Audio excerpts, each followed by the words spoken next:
ये मस्ती है उस मदिरा को पा जाने की जिसके लिए कई दिनों से लोग तरस रहे थे। ये उल्लास है कई दिनों की उदासी को उतारने का जिसके बिना वो तड़प रहे थे। गले में उतरी नहीं है लेकिन नशा छू लेने भर से चढ़ गया। ये तस्वीर है आंध्र प्रदेश की, जहां ये शख्स शराब दुकान खुलने से इतना खुश है कि हाथ में पौआ आते ही पैर इतराने लगे हैं। इस पर से पर्दा गिराते हैं और अगली तस्वीर दिखाते हैं। आखिर ये महाशय कर क्या रहे हैं? ये भगवान का शुक्रिया अदा कर रहे हैं। शुक्रिया इसलिए नहीं कि सब कुछ ठीक है, बल्कि इसलिए कि शराब साथ है। लिहाजा भगवान की तस्वीर के आगे शराब रखकर शुक्रिया अदा किया जा रहा है। हाँ, एक बात अच्छी है कि ये शौकीन लोग भगवान को थैंक्स कहना नहीं भूल रहे।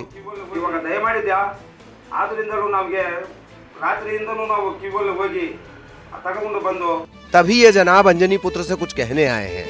अब एक नजर यहाँ भी। ये क्या हो रहा है? तेज तूफान के साथ बारिश हो रही है, ओले भी गिर रहे हैं, लेकिन मजाल है कि अपनी जगह से हिल जाए कोई। ये शक्ति है शराब की। जी हाँ, उसी शराब के लिए तो ये लाइन में लगे हैं और हर कीमत में उसे हासिल करना चाहते हैं। 21 दिन क्वारंटाइन रखने के बाद किया जा रहा है, जबकि एक टाइम का खाना व्यवस्था नहीं किया जा रहा है यहाँ। इन्हें खाना चाहिए क्योंकि ये भूखे हैं। हर हाथ पेट की आग बुझाने के लिए आगे बढ़े हैं और ये हंगामा भी खाने के लिए है। वैसे कोरोना काल में ये तस्वीर महज बानगी भर है। नवादा में बने क्वारंटाइन सेंटर में उस वक्त अफरा तफरी मच गई जब खाना मिलने में देरी होने से नाराज मजदूरों ने हंगामा करना शुरू कर दिया। हालांकि जैसे ही ये बात प्रशासन के कानों तक पहुंची, मजदूरों के लिए खाने का इंतजाम किया गया।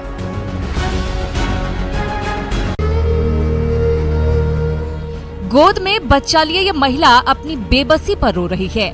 पूरे परिवार के साथ लोग महाराष्ट्र से सीतामढ़ी आए तो थे व्यापार करने, लेकिन इसी बीच कोरोना को लेकर हुए लॉकडाउन में इनकी जिंदगी के पहिए थम गए। अब पूरा परिवार दाने दाने को मोहताज है। बच्चे दूध रोटी की जगह बिस्किट खाकर जैसे तैसे गुजारा कर रहे हैं। हालात बिगड़ते जा रहे हैं। अब ये परिवार पुलिस प्रशासन के सामने महाराष्ट्र जाने की गुहार लगा रहा है। व्यापार करने आए थे, व्यापार होगा बंद तो आप कैसा, मतलब खाना तो मिलेगा नहीं, बाल बच्चे का तो पेट भरेगा नहीं। तो जाने का घर है, खेती है, बाड़ी है, वहाँ तरी कुछ सबूता हो जाएगा हमारे घर पे। जो व्यापार चलता है सब बंद हो गया, कहीं घूमने नहीं देता, व्यापार करने नहीं देता। यहाँ क्या खाएगा? हम लोग भूखा मर जाएगा। यहाँ पे खाना भी नहीं मिलता, कुछ नहीं मिलता, ऐसे ही भूखा रह रहे हम लोग। राजधानी पटना के मिलर हाई स्कूल के पास लगी ये लंबी लाइन रोज लगती है। 1 किलोमीटर की दूरी बहुत कम है। उस दूरी के सामने जो इस मुनिया और गोद में सोए मुन्ने को तय करनी है। तय ये भी करना है कि कैसे जीना है और तय ये भी करना है कि कब तक जीना है। रोजाना इसी तरह कतार में लगकर शरीर के सिकुड़ती तारों को सीधा करने की लड़ाई लड़ी जा रही है। सुबह और शाम अब आम हो चले हैं। पहले की तरह खुलकर खेल नहीं पाते तो क्या, घेरे में संयमित रहने वाला खेल भी आसान नहीं है। देश का भविष्य एक दूसरे को पसलियों का सहारा देकर खड़े रहने और संभालने की कोशिश कर रहा है, तो भूख और कोरोना को मारने की लड़ाई अब साथ साथ चल रही है। नंबर आएगा और खाना भी मिलेगा और इसी जज्बे के साथ लड़ाई लड़ी जाएगी। एक बार जीत गए तो जिंदगी की बाकी लड़ाइयां भी लड़ ली जाएंगी। यूं तो कोरोना बंदी में हर कोई परेशान है, लेकिन कई जगहों पर अफवाह परेशानी की सबसे बड़ी सबब बनती जा रही है और इसी की बानगी ये तस्वीर है। दरअसल गोपालगंज में किसी ने अफवाह फैला दी कि पोस्ट ऑफिस में जनधन अकाउंट का खाता खुल रहा है और खाता खुलते ही अकाउंट में 1-1 हजार रुपए आ जा रहे हैं। इस बात की अफवाह फैलते ही खाता खुलवाने के लिए पोस्ट ऑफिस में लोगों की भीड़ जमा हो गई। एक पल तो ऐसा भी आया जब इस भीड़ को संभालना पुलिस के लिए मुश्किल हो गया। तपती गर्मी, चिलचिलाती धूप, सिरों कंधे में बोरियों में भरे सामान। शहर में काम बंद है तो चलो गांव की तरफ। ये नजारा जमुई का है।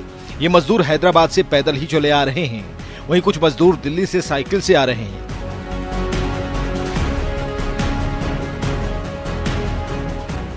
ज्यादा धूप लगी तो सड़क किनारे पेड़ के नीचे आराम फरमा लिया। किसी ने सोचा तक नहीं होगा कि ये दिन देखने पड़ेंगे। लेकिन कोरोना को लेकर चल रहे लॉकडाउन ने चंद दिनों में ही सब कुछ दिखा दिया।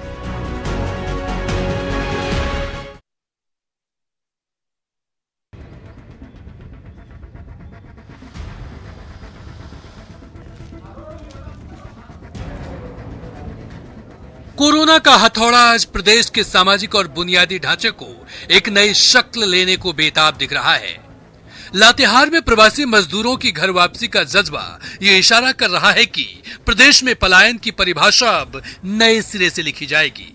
मनिका के रहने वाले श्याम और नारायण बताते हैं कि भविष्य की रोटी का जुगाड़ अब परिवार के साथ गांव में ही होगा। अच्छा पालन कर रहा है, 14 दिन घर पर रह रहा है, न किसी पर टच करना न कुछ करना है, हम सही से है, सही सलामत से।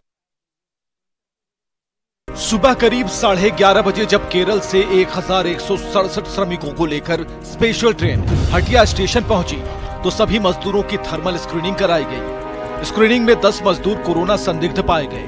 अब इन 10 कोरोना संदिग्धों को प्रशासन ने सभी अन्य मजदूरों से अलग कर दिया है। प्रशासन का कहना है कि सभी संदिग्ध मजदूरों की प्रॉपर जांच कराई जाएगी। उसके बाद ही इस बात का फैसला लिया जाएगा कि उन्हें अपने गृह जिला भेजा जाए या नहीं। उसकी तो अभी हमें नहीं है, बट यहाँ पर जिला प्रशासन के लोग लगे हुए हैं, तो उनकी टीम यहाँ लगी हुई है। बाकी जानकारी जो है उनसे अब हाँ, अंदर में तो स्क्रीनिंग ये नहीं मानेंगे क्योंकि इन्हें जिंदगी से कम कोरोना जैसी महामारी से ज्यादा प्यार है। ये नजारा बांका का है जहां लोगों में सब्जी खरीदने की होड़ मची है क्योंकि सोशल डिस्टेंसिंग इनके लिए कोई मायने नहीं रखता।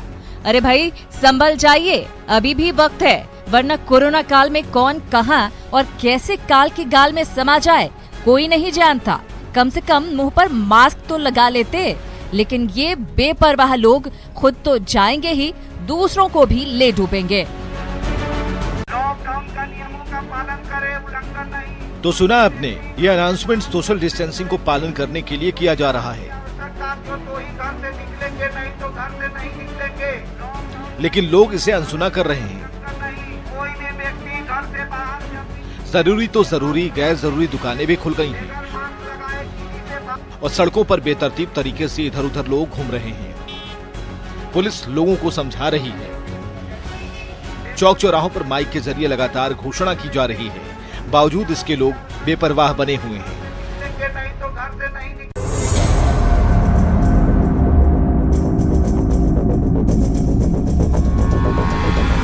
और ये है सिवान की सब्जी मंडी, जहां सोशल डिस्टेंसिंग का नियम हरी सब्जियों के दाम के नीचे दबा है, जिसका मोल भाव, मास्क और दूरी बनाने के निर्देशों को ठेंगा दिखा रहा है। लेकिन यकीन मानिए, कोरोना काल में अंगूठा दोस्ती का स्पार्क प्लग नहीं रहा। सटिएगा तो सटक लीजिएगा। लॉकडाउन में जहां कई सरकारी और निजी अस्पताल बंद हैं, वहीं घाटशिला में गंगा मेमोरियल अस्पताल के डॉक्टर ने 4 मरीजों का निःशुल्क ऑपरेशन कर उन्हें नई जिंदगी दी। मरीजों की गंभीर हालत देखते हुए डॉक्टर ने मेडिकल टीम बनाकर लॉकडाउन में ही सीमित संसाधन में ऑपरेशन किए, जिसके बाद सभी को नई जिंदगी मिली। वैसे कोरोना काल वाला लॉकडाउन कुछ लोगों के लिए वरदान भी साबित हो रहा है। गोरखपुर में डॉक्टरों की टीम ने पश्चिम चंपारण के बगहा के रहने वाले विजय कुमार के कटे हाथ को 8 घंटे में जोड़कर चमत्कार किया है। बताया जा रहा है कि विजय नाम के युवक का सरसों पेराई के दौरान मशीन में हाथ कट गया। क्योंकि लॉकडाउन में सड़कें खाली थी, जिसके कारण 4 घंटे के भीतर ही लोग विजय को लेकर गोरखपुर पहुँच गए और डॉक्टरों की टीम ने ऑपरेशन कर 8 घंटे के भीतर हाथ को जोड़ दिया। मध्य हाथ की जो हड्डी टूटी हुई थी और हाथ शरीर से अलग था, उसको हम लोगों ने तुरंत, डॉक्टर नीरज नथानी ने उसको साफ किया और मरीज को तुरंत ऑपरेशन करने का निर्णय लिया गया। इसमें चैलेंजेस तो बहुत थे, क्योंकि हम हाथ खो सकते हैं लेकिन मरीज को किसी भी दशा में खो नहीं सकते हैं। तो एक ये निर्णय कि क्या हम इस हाथ को जोड़ने के बाद जो कॉम्प्लिकेशन होता है उसको घर वालों ने समझा और हम लोगों ने निर्णय लिया कि एक बार ट्राई हम लोग करना चाहिए हाथ जोड़ने का। जो सर्जरी स्टार्ट हुई वो 2 बजे से स्टार्ट हुई और रात करीब 11 बजे हम लोगों ने सर्जरी कंप्लीट किया। वैश्विक महामारी कोरोना को लेकर फ्रंट लाइन वॉरियर्स हार नहीं मानते और यही वजह है कि हर किसी को इन पर नाज है। झारखंड के सबसे ज्यादा संक्रमित इलाके हिंदपीढ़ी में ड्यूटी करने वाले इन वॉरियर्स को फिलहाल क्वारंटीन में रखा गया है ताकि इन्हें थोड़ा आराम मिल सके। कोरोना को हराने में जुटे ये योद्धा कई दिनों से अपने घर नहीं जा सके हैं, लेकिन इसका इन्हें कोई मलाल नहीं। वैशाली के भगवानपुर में बने क्वारंटाइन सेंटर में व्यवस्थाओं की पोल खुलती नजर आ रही है। यहाँ रतनपुरा मध्य विद्यालय में बने क्वारंटाइन सेंटर में प्रवासी मजदूरों को समय पर खाना और नाश्ता नहीं मिल रहा। मजदूरों की माने तो शिकायत के बावजूद प्रशासन कोई कार्रवाई नहीं कर रहा। वहीं कई मजदूरों ने रेल टिकट दिखाते हुए कहा कि वो लोग गुजरात से आए हैं और ट्रेन में आने के लिए उनसे 600 रुपए का किराया भी वसूला गया। कोरोना काल में बेहाल किसान, खेत खलिहान भी वीरान। जी हाँ, ये कहानी रोहतास जिले की है, जहाँ कुदरत ने खेती की सूरत बिगाड़ कर रख दी है। देखिए, एक गरीब किसान कैसे खेतों से प्याज निकाल रहा है। फसल बर्बाद है, ऐसे में डरे सहमे परेशान किसान करें भी तो क्या। अब खेतों में जो फसल बची है उसे ही सहेज कर जैसे तैसे जीविका चलाने में जुटे हैं।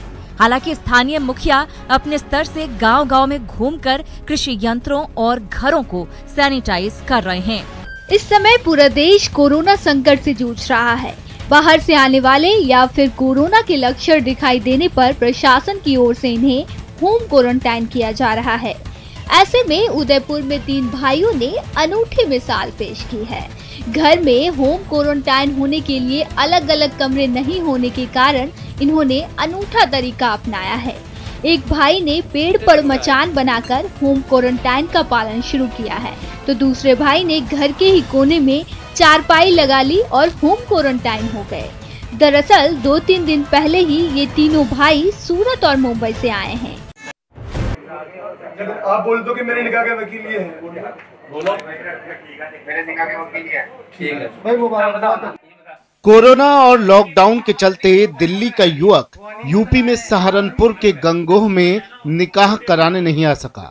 सहारनपुर में गंगोह के मोहल्ला अशरफ अली का निकाह दिल्ली में हनीफ के साथ तय हुआ था। मंगलवार को बारात आनी थी, लेकिन लॉकडाउन के चलते बारात नहीं आ सकी।